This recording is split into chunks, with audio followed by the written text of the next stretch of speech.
We already knew that the Philadelphia Eagles' biggest advantage was Saquon Barkley, but the numbers should have the Chiefs terrified. That and more on today's edition of Locked On NFL. The new Locked On NFL. The madman Tyler Rowland is your double shot of NFL espresso with the Locked On local experts on every major story.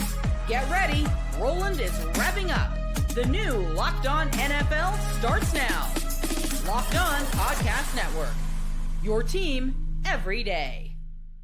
Football fans, welcome in to the Locked On NFL podcast, bringing you a double dose of the NFL's biggest stories with help from our local experts that know your favorite teams like no one else. I am your host, the madman Tyler Rowland, joined today by Locked On NFL expert, the data queen, Michelle Majuk. On today's episode, Michelle's going to tell us who she thinks is going to win this matchup, but as we should do with the data queen herself, we are diving into the Super Bowl numbers today. We got some scary stats for the Philadelphia Eagles on the Chiefs side, but we'll start with something terrifying for the Chiefs that the Philadelphia Eagles bring to the table. Before we dive in, though, do want to thank you for making Locked On NFL your first listen each and every day and for being an everydayer here with us at the Locked On Podcast Network, where it is your team every day. After all, today's episode is brought to you by PrizePicks. It's Crossover Thursday, the last Crossover Thursday of the season. Make sure that you download the PrizePicks app. Use the code LOCKEDONNFL to win $50 instantly when you play $5 because Crossover Thursday is always presented by PrizePicks. Michelle, you know the numbers like no one else. And when you look at some of the trends about the Philadelphia Eagles, it's hard to ignore how bad the Chiefs' run defense has been recently. I mean, they were really good in the regular season, and all of a sudden, Joe Mixon, and then last week with James Cook, like they're struggling to stop the run. Now, I will say the Joe Mixon one, it's not like he went off, right? 85 yards or whatever. And James Cook just didn't get enough carries, but in the few, the carries he did get, he was doing great against the Chiefs. Yep. The only thing I'll say is maybe their game plan wasn't to go in to stop the running game. It was more to worried, especially in the Bills game, to stop Josh Allen. But if they are all of a sudden start struggling to stop the run, I don't know what they're going to do about Saquon Barkley. He's just been just a beast this entire season. Yeah, quite frankly, I think it should give the Chiefs a little bit of worry here at the end of the day, and having a plan for Saquon Barkley is key. And our guys over at Locked On Chiefs talked about what the Chiefs should do to try to slow down Saquon. Because the other thing that the Eagles want the Chiefs to do on the defensive side is to get crazy early and to bring everybody down. And if you see that flattening of the line of scrimmage where everybody's either mugging up in the gaps or is just loitering around like they used to do when Sorensen and Tyron were out there, right? You get the defense too flat that even though you're not in a cover zero, it looks like a cover zero. And that gives the crease the Saquon Barkley's looking for, because then he knows if he gets to the second level, he can pop one and go. And so the key there is to make sure that you maintain your depth and you stay assignment sound. I think they're going to stay in a lot of base. I do think that is the way that they want to attack this, at least initially. And they're going to take their chances with either Smith or Goddard, or I think they'll give special attention to A.J. Brown. So I'm not sure they're terribly worried about that, but they're worried about the chunks to someone else. And if they can stay in base, they feel like they have a chance to defend Barkley. And I think that's the basis of the game plan. Well, it's great that you could say that you have a chance to do it, but look at what the Kansas City Chiefs run defense has done over the last 4 games. 202 yards allowed, 158 yards allowed, 149 yards allowed, 147 yards allowed. I mean, they have been just falling apart over the last month of games. And we could say, hey, that's the game plan. We're going to let you run the football. But at some point, I think you do develop some bad habits when you think that way and when you play that way and you get against a team like the Eagles, who has been dominant on the ground to the point where they have barely even needed their passing game, courtesy of Michelle, the data queen. But I got some numbers for you guys here. The Philadelphia Eagles have averaged just 187.9 passing yards. That's 29th in the NFL. Only Carolina, Chicago, and New England average fewer passing yards in 2024. And here's some more for you. teams that have averaged less than 200 pass yards per game in the regular season but made it to a Super Bowl since 2000. There's been 5 teams. Philadelphia is the 6th team now. But 4 of those teams won the Super Bowl, averaging less than 200 passing yards. Of course, this is courtesy of Michelle's data work here with the NFL. But like that to me would be terrifying to hear if you're the Chiefs, because in my mind, what I instantly thought when I saw that was, running the football still has currency in the playoffs. And if you can physically bully other teams consistently, there's just no answer for that. And with the Chiefs being as bad as they are against the run lately and the Eagles being so good at it, like, to me, it's not the Eagles were a terrible pass offense. It was just they were so good at running the ball, and Jalen Hurts is involved in that too. I would be terrified to hear that 4 out of 5 of these teams have won the Super Bowl, and now you got to face the Eagles in that scenario. And I think that's the key right there, right? Everyone thinks, well, if you just stop Saquon Barkley, you can stop the Eagles. No, like they can, when they need to pass, they are still really good at it. Jalen Hurts has only had 5 games since their week 5 bye that he even had to throw 24 pass attempts. That's it. 5 games. And in those 5 games that he threw at least 24 pass attempts, he had a 71 completion percentage, averaged over 250 passing yards per game, 9.1 yards per attempt, 0 interceptions in those games, and 116 passer rating. And they won all 5 of those games. So when they need to throw, and when Jalen Hurts does throw, they're still really, really good. Yes, exactly. Well, that's what I think makes this. I sound crazy, but there is some blowout potential here with the Eagles. I think it could be a situation where like the Seattle game against the Broncos, right? The first Seattle Super Bowl that they won, where the Broncos were the favorite. They had Peyton Manning, but Seattle was just so dominant of a roster, even though they had a young Russell Wilson who wasn't maybe an elite quarterback at the time. They had the run game with Marshawn Lynch, and they just absolutely physically outmanned the Broncos, if I'm remembering my details correctly about that Super Bowl. And I would say that the Eagles have some potential to do that because Jalen Hurts does play so well in this matchup.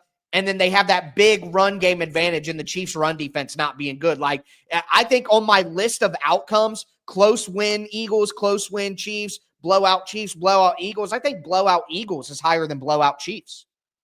I do think if one team's going to blow out the other, the numbers favor the Eagles for sure. And like you mentioned, Jalen Hurts does always just put up big passing numbers against the Chiefs in his 3 games against the Chiefs in his career, averaged 280 passing yards per game. Only Joe Burrow has averaged more against the Chiefs since 2021, including the playoffs against the Eagles. Or against the Chiefs. So like Jalen Hurts can get it done against Steve Spagnuolo's defense. I guess he's one of the few quarterbacks that have figured out how to pass against this team. I will say though, the Eagles defense is great. Obviously number 1 in the league in yards per game allowed this season. But Mahomes has a great track record on beating up on those defenses. So I can't imagine that Mahomes and the Chiefs will not be putting up a good amount of points as well. Yeah, well, if you're a Chiefs fan and you want something to make you feel a little bit more optimistic after this Eagles data dump, well, boy, do I have something for you. Because speaking of being good against this defense, the data queen was not lying and may have been underselling just how dominant Mahomes has been against Vic Fangio. Do want to let you guys know that today's episode is brought to you by FanDuel. Super Bowl 59 is here. 1 game, 2 teams, endless possibilities. And there's no better way to make every play more exciting than with FanDuel Sportsbook. Whether it's predicting the first touchdown, calling the MVP, or even betting on the coin toss, FanDuel makes it easy to get in on the action with live betting all game long. You can adjust your bets as the game unfolds and feel the thrill from kickoff to the final whistle. And tomorrow, it's going to be a whole episode of Locked On NFL based on what you should be doing on FanDuel with the Super Bowl. They also have their live betting feature that lets you stay involved no matter what happens on the field. I'm going to be taking advantage of that. Plus, you can place a $5 bet and potentially win $200 in bonus bets for the Super Bowl. Download the FanDuel app or head to FanDuel.com to get started. Bet just $5. And if you win, you'll score $200 in bonus bets. That's FanDuel.com. Bet with FanDuel, the official partner of Super Bowl 59. All right, Michelle, let's continue today's data-driven edition of Locked On NFL. We looked at some things from the Eagles side where they should be optimistic about the run game and Jalen Hurts' big game ability. But on the Chiefs side, there are definitely some data points that if you wanted to believe in Kansas City, these lead you there. And you kind of hinted at it there, Michelle, before we came in, that Patrick Mahomes has had quite a bit of success in this matchup, and specifically against Eagles defensive coordinator Vic Fangio. He is 8-0 against Vic Fangio in his career. That is the best record against Fangio of any quarterback who's played him at least 5 times as a head coach or a defensive coordinator, going back to Brett Favre, who was 5-0 against Vic Fangio, and Peyton Manning, who was 9-1, and Tom Brady, who was 5-1. But again, Mahomes better than all of those guys, which is a common theme with Mahomes and his comparison with some of these obscure stats. He just dominates. But 8-0 against Vic Fangio's defense. So while the Eagles have been very, very good on defense, this is a bad matchup for old Vic. It's absurd when you look at Mahomes' numbers against great defenses in the playoffs. So he's played the number 1 passing defense 3 times in the playoffs. And he's 3-0, obviously, because he never loses playoffs games. But the Chiefs averaged 37 points per game in those games. That's just stupid. He had a 71 completion percentage, averaged nearly 3 passing touchdowns per game. And he's just like, it's so funny because this Chiefs offense, the last 2 years, right, has looked very underwhelming most games. But when he needs to turn it on, like he did last week against the Bills, they can turn it on so quickly. And it's just like, oh yeah, Mahomes, like even when you start to like discredit him and you're like, well, he's not really doing that much this year. And then he turns it on like he did against the Bills. And you're like, oh yeah, he's pretty stinking amazing. So it really doesn't matter if you have a great defense. Mahomes and Andy Reid will figure it out and know how to beat you. And he brought up his numbers against his record against Vic Fangio. 8-0. I mean, that is really saying something. And I know his just record overall against most coaches are going to be amazing, but Vic Fangio is one of the best defensive coaches in a long time. And for Mahomes not to lose a game against him, that's really saying something. Yeah, absolutely. And one thing I want to bring up. Now, I will admit, I didn't go back to look at the 5-0 record of Brett Favre and when he played Vic Fangio, but I know that it had to be when Fangio was a defensive coordinator back in the 90s during Brett Favre's career. Well, you know who was a high-ranking position coach in the Green Bay Packers coaching staff during Brett Favre's career? Andy Reid. So there you go. Put the dots. It might be an Andy Reid has Vic Fangio completely figured out situation. And one thing I said earlier in the week, and I've been talking about this, is the Chiefs really do remind me of an NBA team that just won a championship. Like, NBA seasons are so long, there's no way that after going to the finals and winning a championship, you can play with the same intensity in an away game in Toronto in January on a Tuesday. Like, there's just no way. So, to me, the NFL has a different level of urgency than the NBA where you really can't have that kind of laid-back nature. But the Chiefs are so good, and they've won so many times that they actually can have that laid-back NBA sleeping giant nature in the NFL season and still not matter. So I agree with you. Like, they just need to feel the heat a little bit, and then they go back into who they are. They just mold back into exactly who they are. But I do want to mention, also earlier this week, I said that the Eagles needed to play a conservative old school game plan where they run the ball, time of possession, get some turnovers to upset the Chiefs. That's what they needed to do.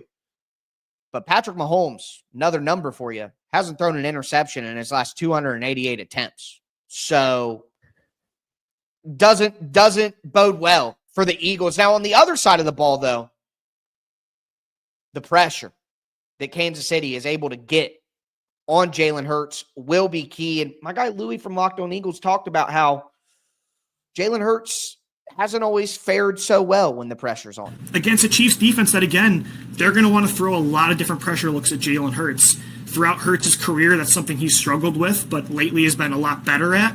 because he's been getting the ball out quickly, he's been in a rhythm. In those kind of situations, when the ball's out quick, he does well against this kind of defense. Super Bowl 57, Hurts handled Spags' pressure looks really well. But then there's other times, a lot of times this year where, last year against Tampa Bay too, where a defense throws a lot of pressure looks at Jalen, and if he's holding onto the ball too long, dropping his eyes and trying to run around, that's when he can get into trouble. So Devontae can really be crucial in helping Jalen stay on track against this Chiefs defense. I mean, Devontae Smith will be key to helping out with that because the Chiefs pass rush has just been fantastic here in the playoffs. Their pressure rate was about 32% during the season. It's gone up to about 48% during the playoffs. Of course, again, all this data coming from Michelle. She just agreed to let me say a few things so I can feel important too here. But that was a crazy stat to see with the pressure that they brought, and thinking back to how they won the game last week with the pressure at the end, bringing that blitz off the left side. Don't Kincaid, should he have caught it? Whatever, you know what I mean? But the point is the pressure caused the problem. And if Jalen Hurts isn't as mobile as maybe he would be normally, if that knee is still left over, didn't look like it in the game against the Commanders, but, we never know how things are going behind the scenes. I think that could sway things clearly into the Chiefs' way, because even if they run the ball well, if they're not able to have success when you're passing because of the pressure on Hurts, it's going to ruin the game. And also, the Eagles' offensive line was banged up, right? In the NFC Championship game, you had Cam Jurgens dealing with injuries, Landon Dickerson going in and out. Like, they're banged up in the interior offensive line, and, they're going to have to deal with Chris Jones there quite often. So, yes. Hurts this postseason and in the regular season is just not that great under pressure. I mean, the numbers are drastic under pressure versus no pressure, but 45 completion percentage under pressure, 6.3 yards per attempt compared to nearly 8 yards per attempt without pressure, 0 touchdowns under pressure.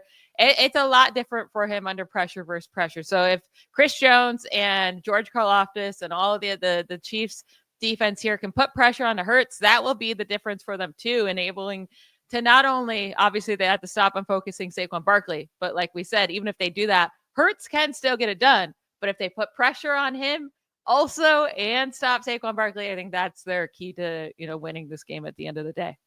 Yeah, that's what they're going to have to do. I think that if the Chiefs can kind of turn that on its head and be the one to get the turnovers because of a little bit of pressure or something like that, I think ultimately that would kind of seal it for them. But going through the week, I'm just very undecided as to how I feel about who's going to win this game. But regardless, without me having to make my pick until tomorrow's show, I'm putting Michelle in the hot seat. I want a Super Bowl pick. I want an MVP. I want to know why. It's Locked On NFL, part of the Locked On Podcast Network, your team every day.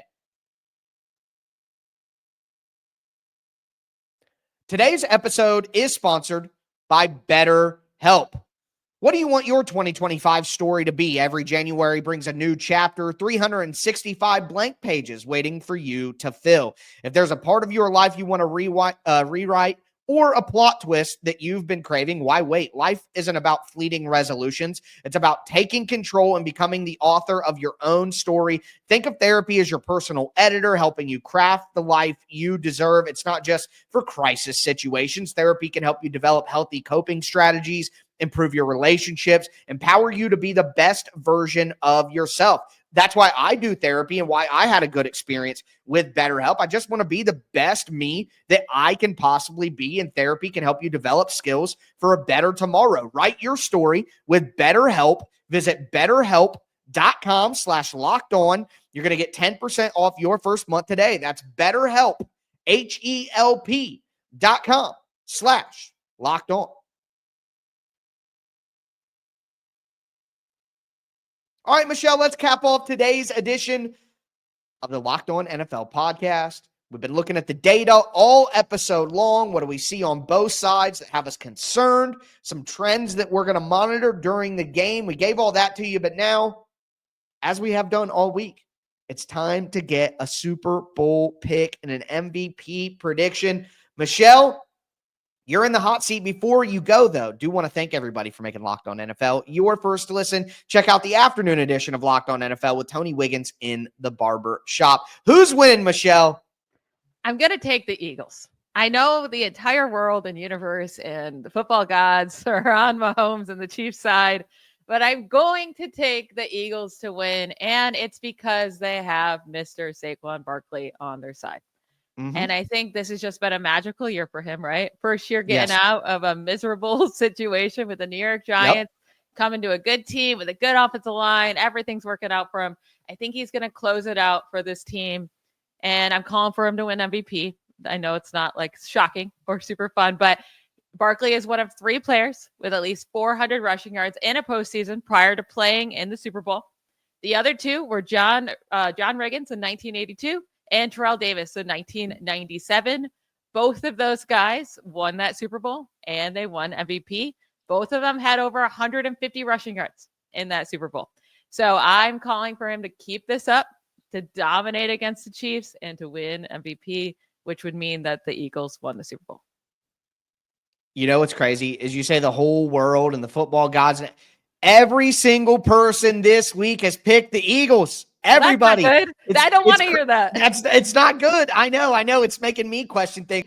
It would be probably, Terrell Davis, definitely, but it'd be hard to not say that it's the best running back season of all time, considering how we view running backs right now and how they're treated and talked about. Like, this isn't just a great running back season. This is for the entire running back collective. He put them all on his back. So I'm here for that story. With that, he's got to win MVP then, right? Yeah, if the Eagles win, it's really hard to see anyone else winning MVP. I will say a dark horse could be Devonta Smith, just because he's always had good games against the Chiefs. Shockingly, in his 3 career games with the Chiefs, which were all with Devonta Smith, or which were all with Jalen Hurts, he has averaged 107 receiving yards per game, had at least 99 receiving yards in all 3 games. In the last Super Bowl where they faced the Chiefs, he had 7 receptions, 100 yards. Now, he did have 0 touchdowns in all 3 games. If you're going to win Super Bowl MVP, it got to come down with at least 1 touchdown. So that's the worry there. But I guess if Hurts does have to throw a bit, I would put it with Devonta Smith having the biggest game as a receiver. But it's just hard to see the Eagles actually coming through with a win if Saquon Barkley doesn't have a huge game. Right. I will say they did face Christian McCaffrey. How good was he last year, right? Christian McCaffrey was the leading scrimmage yards leader in the NFL last year, and the Chiefs still beat the 49ers, and they held Christian McCaffrey in check to only 80 rushing yards. So Steve Spagnuolo is a really good defensive coordinator, so he could figure this out. All right. Well, there we go. It's on the record. But if the Chiefs win, we all know it's going to Patrick Mahomes. They're not going to give it to anyone else. Yeah. And I think most people probably want the Eagles to win at this point. So I don't think it's a bad boat to be swimming in. But that is going to do it for today's edition of Locked On NFL. By the numbers tomorrow, going to be looking at Super Bowl bets, looking at the line, looking at the prop bets, all of that with the mastermind, Ross Jackson. But that is going to do it for us today. As always, I am your host, Tyler Rowland, the Madman, with my co-host, the Data Queen, Michelle Majuk. Thank you so much for tuning in. And we tell you every episode, stay safe out there. Bye, y'all.